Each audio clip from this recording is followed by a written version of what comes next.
তাহলে আমরা মানুষ, আসল মানুষ এখনো হতে পারি নাই।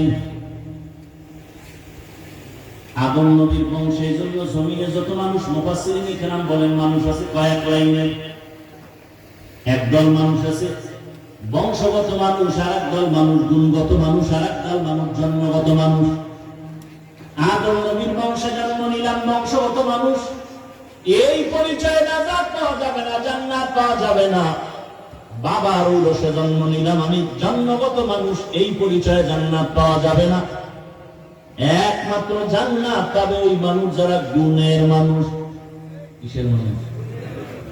গুণের মানুষ। এরাই মানুষ, এরাই বিনা হিসাবে জান্নাতে যাবে। এবার বোঝার চেষ্টা করি গুণের মানুষ কাকে বলে। ভালো একটা মনোনীতি মনে রাখবেন আজীবনের জন্য।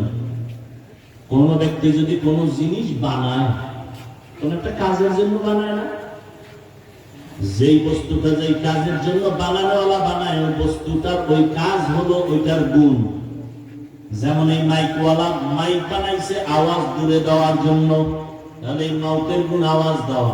বাতিওয়ালা বাতি বানাইছে কেন? বলে আলো দেওয়ার জন্য, আলো দেওয়া বাতির গুণ। পাখাওয়ালা পাখা বানাইছে কেন? বলে বাতাস দিয়ে ঠান্ডা করবে, পাখার গুণ বাতাস দেওয়া। মাইকের গুণ আওয়াজ দেওয়া, বাতির গুণ হলো কি? আলো দেওয়া। মাইক যদি আওয়াজ না দেয় সবাই বলবে এটাকে ভেঙে ফেলে, এটা গুণের মাইক না। বাতি যদি আলো না দেয় বলবে এটাকে ভেঙে ফেলে, এটা গুণের বাতি না। যদি পাখা বাতাস ঠিক মতো না দেয় সবাই বলবে পাখা ভেঙে ফেলে, এটা গুণের পাখা না। ভালো করে বোঝেন, যেই জিনিসটা যেই কাজের জন্য বানায় ওই কাজ হলো ওই জিনিসের গুণ। মাইক বানাইছে কোন কাজের জন্য? আওয়াজ দেওয়া। বাতি বানাইছে কোন কাজের জন্য? আলো দেওয়া। পাখা বানাইছে বাতাস দেওয়ার কাজের জন্য। তাহলে পাখার গুণ কি? বাতাস দেওয়া। বাতির গুণ কি? আলো দেওয়া। এবার আমাকে জবাব দেন, মানুষ বানাইছেন কোন কাজের জন্য? বলেন। ওমা খালাকুতুল জিন্না ওয়াল ইনসা ইল্লা লিয়াবুদুন।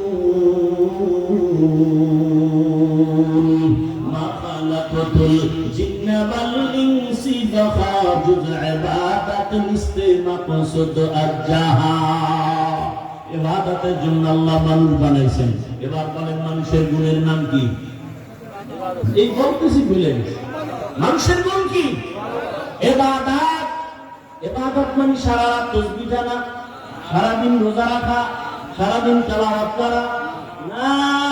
বান্দা তুমি জীবনে যা করবা সব ইবাদত, তবে হতে হবে দুই শর্তের বিনিময়। এক শর্ত রেজাবিল কাজা, দ্বিতীয় শর্ত তরিকায়ে রাসূল।